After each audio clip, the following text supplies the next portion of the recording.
everyone to the Confidence Code podcast, episode number 7.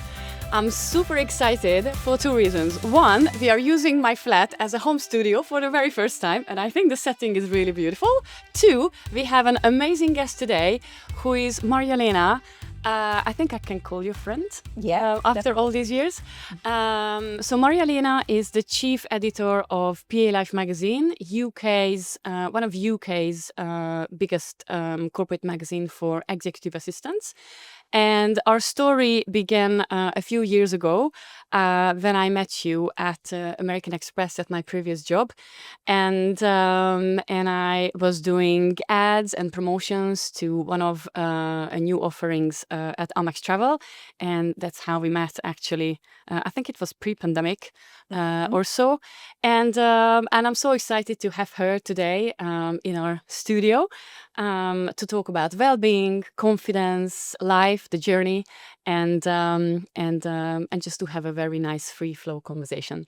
So welcome again, Marja-Leena, in the studio. Thank you very much. Thanks for having me. Thanks for accepting the invite, and I really give you the word to maybe introduce yourself in a few words. If you wanna extend or add anything to our story, please do so. Yeah. And one important thing to mention, sorry, before you start, is that we both are foreigners in this country. So myself, I'm from Hungary, and you are from Finland, a lovely country where I've never been. So I really need to go there, and nice international vibes. So. Yeah, maybe an intro from you. So, hi everyone. I'm currently the editor of PA Life. I've been there about 3.5 years. And PA Life is, as you said, it's a business-to-business platform. We have a print magazine, a fabulous website, even a club for PAs and EAs with nearly 1,500 members. It's a really amazing company to work for, actually. One thing I'd like to say, it's really run by women. It's so vibrant and that's nice. Yes, it's run by a really great group of women. Obviously, we have some great guys there as well. So we're part of an events company, and I love working there. It's great.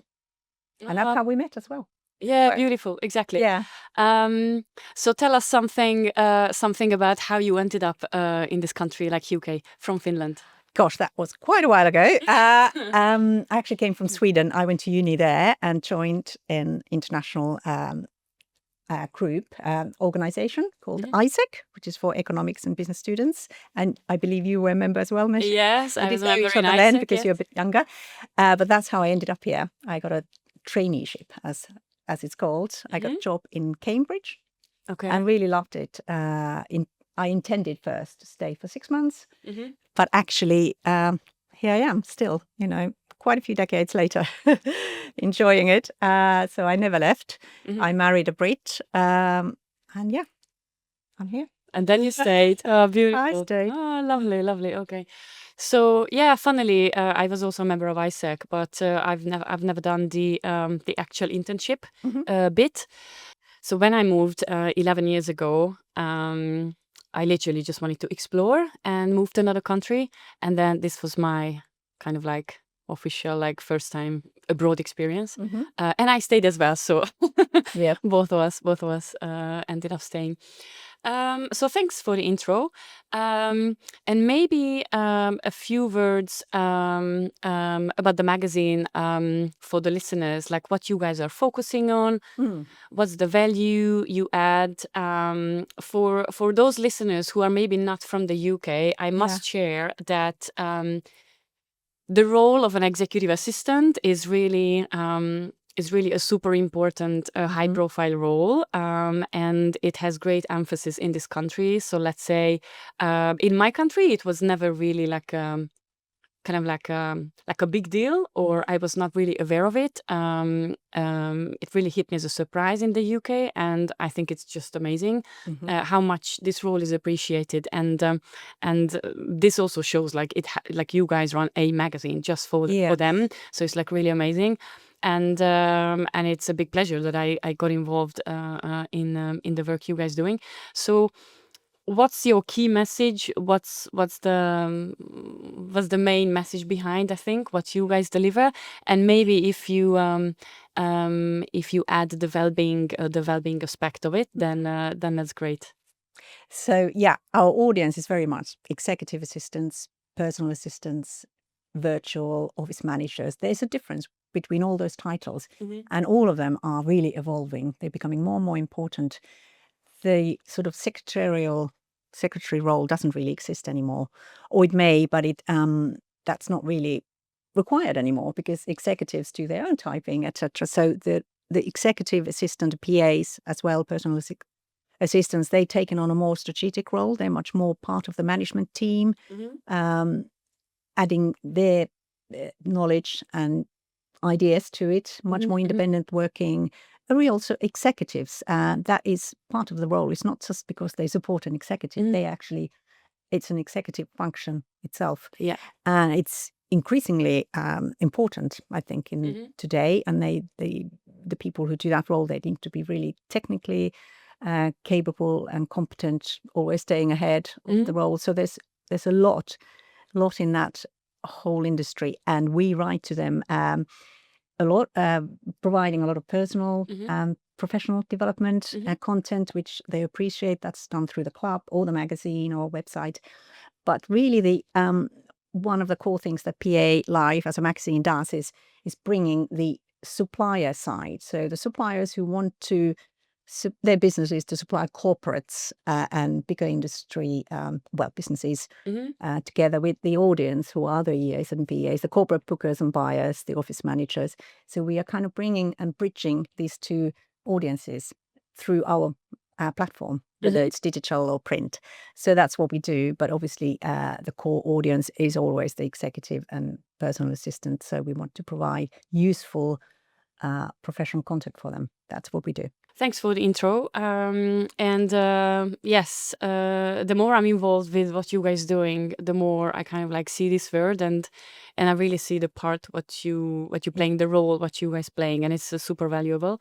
Maybe we can add something I'm very proud of, and you were kindly offering me this opportunity, that I am the wellness columnist in the magazine. That's right. It's kind of like coming to an end, but in the last whole year. And it was also included in your printed issue, and we had like nice topics in the Wellbeing world, which we covered in the magazine. So that's really nice, and thank you for that. We really appreciate that. And I didn't mention Wellbeing. Obviously, that is an important part of anyone's professional journey, increasingly so again. So we do want to provide that kind of content too, to help anyone, particularly the EAs and PAs, but anyone who reads the magazine, because a lot of suppliers read it too. So it's been great to have a wellness column and a dedicated kind of section for it online. So yeah, we really appreciate that. Nice.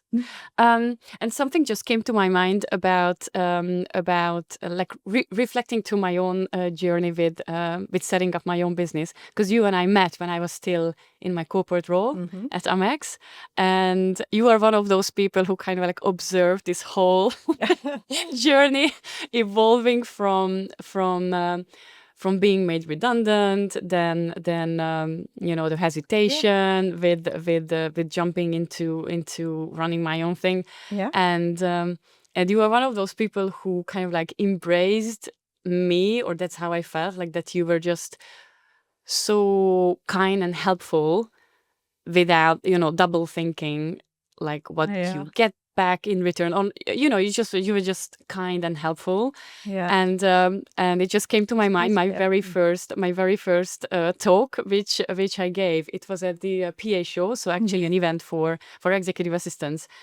I think it was like around 2 years ago, just when I started with my business, and and I remember that I think you helped me to get on stage or something. Like you told me that was your very first one at a big exhibition. The PA show is huge, just thousands of people, and so you asked if I would come on stage with you, and we did a bit of an interview, double act really, or I was just interviewing you, because you were the wellness expert. I'm just the editor, covering different topics. So it went really well. And there was an option that I do it on my own, I think, and I was panicking like hell. I was like, oh my god, like shit, like alone, like on my own on stage, and I'm like, what will I tell them? Like, I'm not an expert, like what will I talk about? I was like completely panicking, and I remember that we did like twice, minimum an hour and a half preparation Yes. on Zoom to like, okay, like, maybe you could say this, I'm gonna ask this. So like you just literally put so much time and effort, like Yeah. from your free time dedicating to help me. Yeah. And that was so nice. And thank you for that. I think it also comes. I used to run my own company, you see, before I joined PA Life, another magazine, for 10 years. Yeah. So I know what it takes and what it's like starting a small business and just running that on your own with not much help, to be honest. So I always want to encourage anyone who is jumping on that kind of entrepreneurship and just, that's really good to help. And I think that's the small business world as well. When you are running a business, it's a nice club. And you will find everybody wants to help each other. So, that's another thing. And the magazine I owned and run with my colleague Kareen, who actually started it earlier, but I sort of joined her, was very much focused on supporting and empowering women. Oh, nice. So that was our focus. So I always love, just supporting female entrepreneurs as well. Oh, thank you. I totally felt the love. And I remember we went on stage and there were like some camera guys and I'm like, oh my God, is this filmed? And they were like, yeah. And oh my God. Well, I think it went really well. It was brilliant. Yeah, Stunt. as the first one. Really And then we did it again in a panel, like in the bigger one in the Excel. I know. When it was We've done like it a few times panel. since. Yeah. The meeting show as well, which is a big one. And so, so I just wanted to now officially say thank you again Pleasure. in front of a bigger audience. But you mentioned how helpful people are, and I totally experienced the same. Like one of the biggest things I learned since I started to run my own business is that don't be afraid to ask, and people really help, and it's mind blowing. Also forum events, like how much they helped. When I started, now I say when I started, like it was a long time ago, but and what's the worst can happen? Like they say not now, maybe next time, whatever. But like you don't lose, you never lose. That's the thing. I think really really interesting. So yes, just wanted to add this to the story. And because of the key topic of the podcast is really well-being, with a kind of like a confidence angle and like self-growth angle. I wanted to ask you about your personal relationship with personal well-being, and we can also go into how it reflects in the corporate world in an office environment. But primarily, I'm curious about any hints and insights, like how you keep fresh, beautiful, fit, and what are the tips? Also mentioning that you just told us before we started the podcast that Finland is the is happiest in the country top. in the world. Exactly. 8 years running. Yeah. Which is amazing. Yeah, so I think kind of like the world knows, like, okay, Nordics countries are like really like pioneering, like well-being. Yeah. And you are from there, so Yeah. it's, I think, interesting to hear for everyone, like how you basically, live it on a daily basis. I think that's where it kind of starts or comes from. I think it's the appreciation of nature. Nature is everywhere and accessible and close to everyone in the Nordics. So that we are really lucky with that, basically. So that it helps people to stay active. And I think this sort of the whole society is there, all the different countries. I'm from Finland, but lived in Sweden as well a long time. It's kind of encouraged everyone to just go out and enjoy the nature and stay active. We have like national campaigns. I mean, that is what you must do. Oh, it's national campaigns about this. There's always like stay active, yes, like stuff. all sort of things. Wow. And from school age as well. And we even have schools, kids spend so much time outdoors, whatever the weather. And of course, the winters can be quite brutal or whatever the season, but it doesn't stop us. I think that's sort of like the easiness of you can be active. And it's obviously very good for mental health and physical health. It's all one health, really. I have always been very active and sporty. I've never sort of stopped. And I love it. Even, it's just part of my kind of lifestyle, really, actually. Not so much of routine, but it's the lifestyle. I rather walk or cycle somewhere than drive or, just sort of stay active. Don't make a big deal of it. It doesn't have to be sort of a strenuous routine or feel too guilty if you don't do it one day. And obviously, a healthy diet or eating sensibly is very important too. You know, everything in moderation is one of the sort of quotes I live by. I'm not a fanatic about anything. True. And try to enjoy. If you don't enjoy something, don't do it. True. Kind of thing. Well, thank you so much for sharing that. I think you are a true inspiration for not just to myself, but many of us in terms of healthy living. I think sometimes we really, as you said, like we overcomplicate this and they make a big deal out of it. Like we think about healthy living as like this 10 steps thing which you need to keep with the sleep, with the diet, with the non-smoking, no drinking, exercise every day, like this stuff thing. And it's just much more simple, as you said, like don't be too hard on yourself. And it's I think so anyway, because you don't want to stress yourself. I mean, to stay why stress yourself over being healthy? That's totally the contradictory, actually. So I think but enjoyment. But there's so many different things. Also, another thing is it's the products, and we are just pushed so much, promoted so much stuff that you must buy and do it this way and the other way. It's the commercial businesses, of course, like healthy food or all of that is probably 90% not healthy. Ready-made protein bars and things in the bin, probably.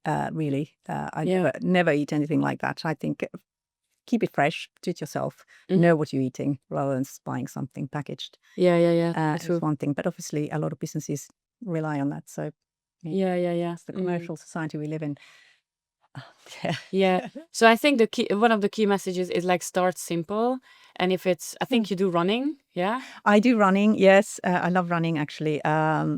Cycling a bit, yoga. I used to do a lot of yoga, but I have let that slip a little bit with my current job because I haven't really found enough time. But I try to do that at home, sort of short, 15 minutes a few times a week, at least. So but running is, I think, my kind of big thing, because I really love running. Okay, so we are going to slide slightly into the topic of confidence, which is actually the title of this podcast. And I think I'm still figuring out like what's the direction of this whole like podcast thing. I knew one thing when I started, I just want to do it. And I was like, instead of like waiting forever, I'm just gonna go for it. But because my business is like well-being, and my passion is like self-growth and confidence, it's like kind of like blending the two, so to say. So I wanted to ask you about your just in general, your relationship with confidence, and how you your journey with confidence, maybe milestones in your life when you felt like there was massive big challenges, and then you push yourself into it, and you kind of like when we feel like we level up after certain like life events or some big deals, which we think are big deals, and how it shaped you, feeling maybe more and more confident with time, and after winning all these big like maybe battles or challenges in your life. Yes. I know it's a very complex question, but basically about like confidence and how you see your relationship with. There's definitely, I'm sure everybody has sort of milestones that they feel that they reach, and that gives you a lot of confidence. Or you might go through challenging times, and then you overcome that, or you get over that, and then you survived. It doesn't kill you, makes you stronger. Exactly. The kind of thing. So yes, there's been arriving in a new country with a new language that you don't quite master yet is quite scary, and it puts your confidence right down there. But once you sort of not master, but you become comfortable in using that language, that's a big confidence boost. I found that, and that helps a lot. Then you sort of stepped over to a totally different level when you feel, okay, actually I can do this in whatever the language is. I've moved a couple of times to different countries, so and that helps, I think. You move to one, and then you can do it. You can do it, and then do it in another. Helps you to do it in another country. Yeah. So that's one thing. And obviously starting a career or changing jobs, that's another thing. Once you sort of feel confident. I've got 3 kids, and I took quite a long break after my second one was born. So I wouldn't say I was just not doing anything. I was actually running a school. I was the chair of a school and a head teacher first, and doing things like that. A language school, so not a it was more volunteering kind of role, but that kept me very busy. So I wasn't just on extending maternity leave, not too much, but obviously kids are quite demanding. But then coming back to the professional world, really paid work is a bit like, oh, can I still do that? And that's something that takes a little bit of courage. And once you realize that, oh, I can actually still do that, that gives you a nice confidence boost as well. I would say that's probably one of the sort of things. A lot of women do battle with that, kind of like how to come back to the working world after having an extended break, maybe for kids or caring for someone. But yeah, it can absolutely be done. And what's the worst you can do? If it doesn't work out, you try something else, I think. Yeah. Oh, that's very nice. And Yeah. and thanks for sharing. Something just came to my mind as I listened to you. So something I learned from my coach. You met Lorna, Yes. who Yes. who was also ex American Express. So she has this concept, and I think you totally have it in you, and it's really inspiring. Is the like touch lightly. So like we use it when we face like a big challenge, or there is something you feel is really hard, or you absolutely scared of, or you're really, really afraid of, like jumping into it. It can be, for example, like this, like going back to work after you have kids, or I have a speaking engagement on stage, or getting a new job, or like anything really. It doesn't matter what it is if you look at it as a challenge. And she told me this thing that when it's like, all your thoughts are like about like how scary it is, and I'm afraid, and oh my God, what will happen? And you can't really think about the actual thing. But what if I fail, and all these crazy things? And then she says, okay, just stop, look into the mirror, and tell yourself, okay, what if it's easy? Yeah. And I think it's so magical. And I started to apply this, and it works. It's really, you catch yourself and say, okay, stop. And just think about it. Who tells you it's hard? Who tells you it's challenging? Who tells you it's like, what if this and this is gonna go wrong? Like no one, right? And then you realize like it's actually me creating it in my head. Yeah. No one is there with a big hammer like, you're gonna fail and you must be scared and this gonna happen. I don't think anyone is quite as critical of yourself. What we are just the most self-critical, obviously, of ourselves. And what's the worst that can happen, nobody's really, people are quite kind and understanding, even if you cock up, But humor is another thing, you can always throw in a bit of humor. Oh, sorry, that didn't quite go the way I planned. Exactly. But let's try again. I think that's important, actually. Just bring that into mind, that it's not the end of the world, whatever happens. Yeah. And when we did it first time on stage, you gave me such confidence because I know that I'm on stage with someone who is like, I looked up to you and I was like, you're so experienced. So I felt safe. Yeah. So I think this primary thing why I wanted someone with me on stage to feel safe. So then I felt like, okay, nothing can go wrong because you are there to like make it right. You know what I mean? Like, so I feel safe. And also I think I used something at that talk. I just honestly told the audience, like, this is my first time. Yes. And maybe you remember, I was maybe asking you as well, like, do you think I should share? Like, do you think I should say this? So is it good? Is it bad? Like, how will they look at me? Blah, blah. And I was like, no, like honesty comes first, right? Yes. And I felt totally like scared and like shocked. And it's a nice thing to share. And also, I think the question also, you're just starting fresh, your new business. So it was quite obvious, sort of, that was a thing to say, that I'm new to this, and this, absolutely. Yeah. And it's kind of disarming. People will, I mean, they're kind anyway, the audience, and nobody's there to try to trip you over. But yeah, it's a nice thing to share. I think brings the audience closer. And I think Closer. we had a lot of questions and things. It was quite engaging at the end. Mhm. I think that helped as well. Yeah, That. exactly. Mm. And also, like what you just said, that it brings the audience closer. Like maybe many of them can relate. Maybe many of them never done this, but maybe they wanted to try, or they are like, oh, this is really cool. Like, if she's never done it and this is the first time, then maybe I could try as well. So it's like maybe is an inspiration for them as well. So yeah, about the concept touch lightly, I think you totally have it in you, and it's like so nice. I, by the way, recommend this to anyone to try in certain very stressful situations.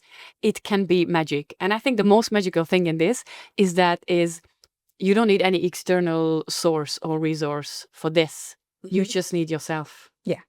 Okay, so I got really inspired by the previous topic, and something came to my mind about stress, which is absolutely a high profile topic these days, as I experience with my well-being business as well, but also in my personal life.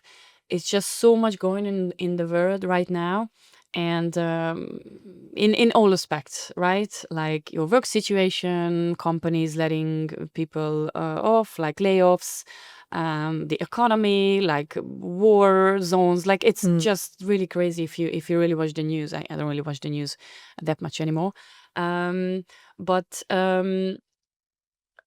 how do you cope with this all? Like, do you have any techniques or tips which you could share? How you find your calm and how you regulate that busy nervous system, and also maybe in general when it's like a stressful period for some reason. I know, like you mentioned, you have 3 kids. I'm like, that's congratulations, and that big respect. Like just purely, like I think running that family side of things is like a big deal.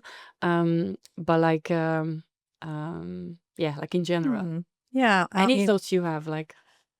Yeah, I mean, we all are under a lot of pressure, time. There's always deadlines in my job as well.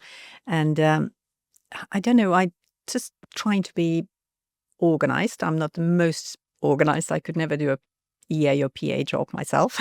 I'm not that organized, but I try to force myself to organize my days so that I can get through what I need to get through. And if it gets too much, I try, just force myself to take a break, go for a walk or a run if I can fit that in, or just step away for a little while. I think that Pomodoro technique, a kind of 15 minutes of intense work and then have a little break, works quite well. And you just totally lose yourself, or even longer if you can carry on 20 minutes. Organization is key because I think it gives you confidence that, okay, I've actually mapped it up. It's nothing to panic. I know I will get there at the end, even if it's the last 5 minutes. Sometimes, quite often, when we go to press with the magazine, it's literally the last hour that we are. We know that we're going to get there, and we've kind of done it so many times that there's no need to panic, thinking, oh, we got an hour left and we got to still do this. We know we're going to do that because it's been done and it's been planned. This is what I'm going to do in my last hour. Fine. Always works. We've never had a sort of a failure at the end. So I think organization is key. And then take a break. And I think what you just said, like allowing ourselves the break, because I think most people, like I think everybody knows, like, okay, if it's too stressful, take a break. But how can I take a break if it's so busy? Like, oh my God, I just panic. Yeah. And people don't allow the break itself. I think that's when it's really important to take that little break, because when you are really stressed, you're not even thinking straight anymore, or you're not producing your best work anyway, so it's not much point. But of course it's very difficult sometimes when you know that you've got 15 minutes, it has to be done, and where do you take that break? So it's not always possible, of course, for everyone, but and also, sorry, go on. Yeah, I just think planning ahead, be a bit more organized, which, I mean, as I said, I'm not the most organized person, so it helps me a lot. Yeah. I think I'm similar, but I think you are way more organized than I do. But I think I'm kind of like extreme in this. What I wanted to mention is that the relationship of mental health and physical move, right? So how moving our body really affects how we feel and mental health. I think that's a beautiful combination. I think we even had an article in the magazine that's right. about that, like how just a little bit of movement away from the laptop can help with our mindset, with our brain, with the cells, like how things operate in our body. It's they're like research for this, like it's science. It's not just something we come up with. As you said, to take the break, and then the effect of it, right? Like when you come back, it really affects your how you work and stuff. Absolutely, yeah. I mean, that break doesn't have to be, but just a little bit of movement just gets fresh blood to your brain, first of all. Those tired muscles just kind of relaxing and blood flow and all of that. I think you wrote that lovely article. It was really good. So it doesn't have to be long. 5 minutes, even run up and down the stairs in the house and do a few stretches. Exactly. That helps. Yeah. And how crazy this is, that it's like really tiny things. And we are all aware of it. And I mean, can you show me a person who does that? Like, it's so rare. Yeah. I think when someone actually does it, isn't it? There are people who may be more mindful and they have the proper gym schedule and they go like 3 times or whatever. Like, I think that's like a percentage of humanity who are like very conscious with that. And there's like the rest of the people who know about it, very well aware of it, talk about it. Yeah. And then go home and crash at the sofa and watch TV. Yeah. I think the hardest thing is to start, actually. Yeah. Do that first walk or run, or once you've done that once, or, then you realize, actually, that made me feel really good. Why not do it? I think that starting is a hard thing. And it's often a good idea to maybe find a colleague or friend who kind of forces you. I've been actually running with my friends. We are 4 women. Recently, it's been mainly just the 2 of us, but we used to be a bigger group. But we've been running nearly 20 years, can you believe it, together. Wow. Since the kids were like tiny in the nursery, we would drop them off and go for our runs. And I still run with my friend Jane twice a week. And we have this commitment that it's usually 7:30 or 8, latest 8 a.m. We do an hour's run a couple of times a week when neither of us are away or so on. And you have that buddy, that fitness or activity buddy, you're committed to that person. That helps a lot. If you can't force yourself, find a friend who will pull you and you pull them. That's quite easy. Even if it's just a walk and then you can be chatting and walking, but better than just sitting on a sofa, I think. Find the company. Yeah. Yeah, find someone. Yeah.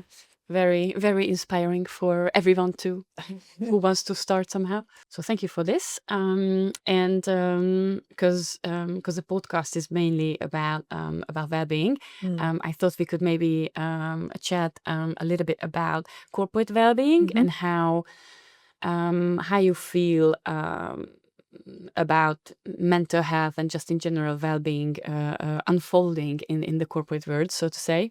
And I know that forum events where you guys running the magazine, you guys also like focusing very much to well-being and wellness of the employees, and you have a really great vibe in the office. I've been into that office, so it's a really cool, funky vibe.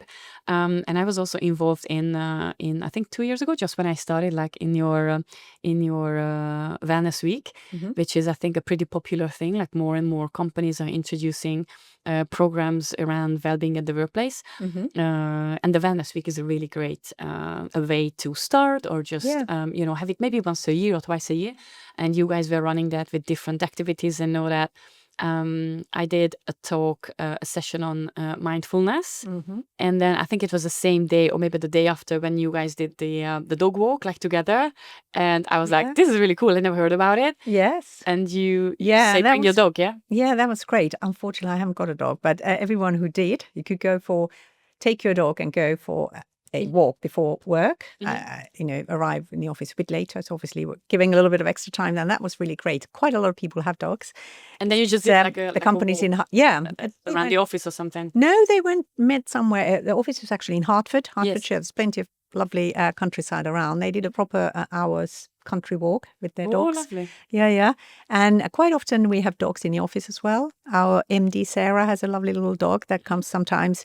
There's another one at a big Labrador who comes, so it's very friendly. So it's nice to have the dogs occasionally there. But that wellness week was really nice. And it was quite amazing for a company to dedicate a whole week of, not obviously we still worked, but have wellness activities every day. And your talk was lovely on mindfulness. There was one on nutrition as well. And I know, although I wasn't there the whole week because I work a lot from home, but it was really well received, everything, the whole week's program actually, and really inspired and encouraged people to continue that with their daily walks for a long time. They'll probably still do that actually, little lunchtime walk club and things like that. So getting people active. And it actually works as team building. I mean, wellness is a wonderful way to team build. So it's all of that. It's just bringing the teams together. And you might be going on walks with people that you don't really, work with that closely with or don't sit next to. So I think it works that way too. So yeah. And it is increasingly important and popular within the corporates. It's kind of almost everybody is doing some sort of wellness activity now within their companies. And it's definitely recognized as being, and that's a way forward. I love, how do you call it? Lunchtime Walk club. Yeah, I love it. That's so cool. Yeah. I just met someone at another company. I'm not gonna name it, but I think it's no harm naming them. But at many businesses, they have like social committees. Yeah. Like people who are like usually like either an office manager or like people who are interested or a bit more social or open, and then they organize events in the office or like try to make it a bit more engaging. And they usually called the social committee or social club, or they have some kind of name. And I heard this new name, but maybe not new, it was just new to me, and also I'm not from the UK. They called aunties. Because like the auntie in the family, has this cool image. Oh, the cool auntie. And they're like, this social committee's name is auntie. And they're like, yes, we had a meeting with the aunties. And so this guy, and it's in an email. So the aunties meeting.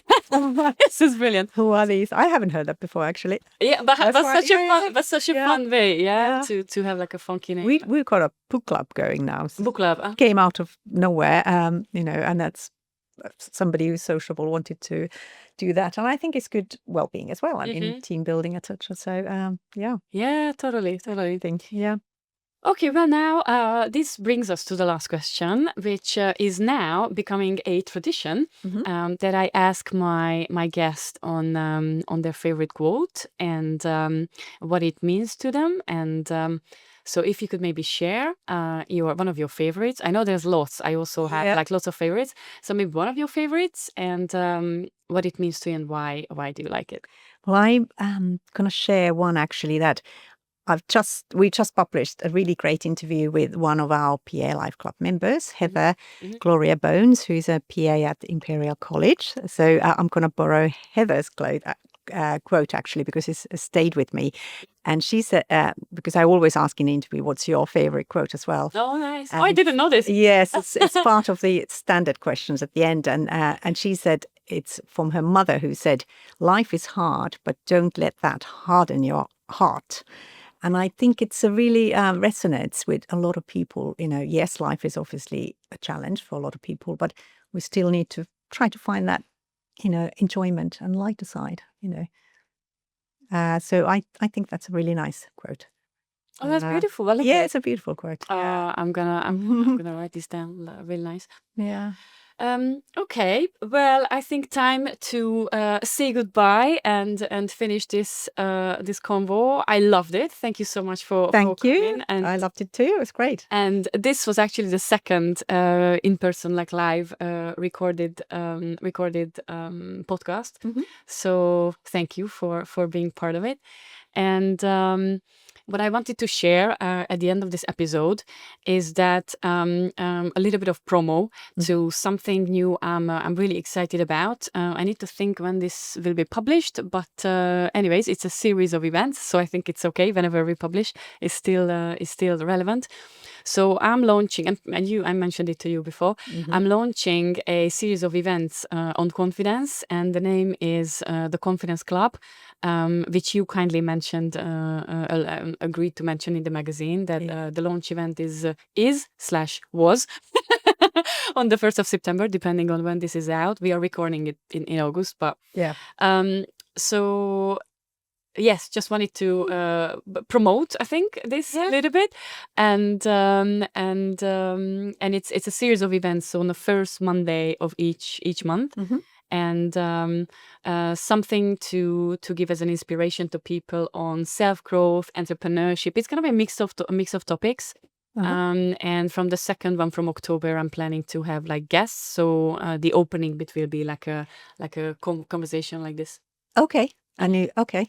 So you have a panel or an interview on stage and then a bit of networking afterward. I think it's a brilliant idea. It's such a good name as well. The Confidence Club. Who wouldn't want to come to that? Thank you. And, I'd love to come. Thank you. And also it's going to have a little bit of like a live coaching bit as well. So the panel, the coaching and the networking.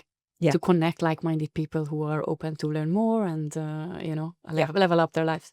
So that's about promoting my own new project. But thanks again for coming here. And pleasure. And maybe the very last thing, just something came to me. What's your next challenge or next thing which is happening in your life? Maybe at work or in personal life, or anything big coming up? Well, work-wise, we got the PA Life Summit, 8th of September. Yes. And I'll be talking, interviewing the keynote speaker actually in the morning, Zoe Thatcher, and that's going to be a really interesting chat. So we'll do that on stage. And I'm involved in that one. And so I'm going to have a stand, with my business. Brilliant. Yes, brilliant. That's it. Yeah, cool. That. All right. Well, thank you so much, and thank you for everyone for joining today, listening to today's podcast with Marja-Leena and myself. Looking forward to meeting you again in episode number 8. Thank you.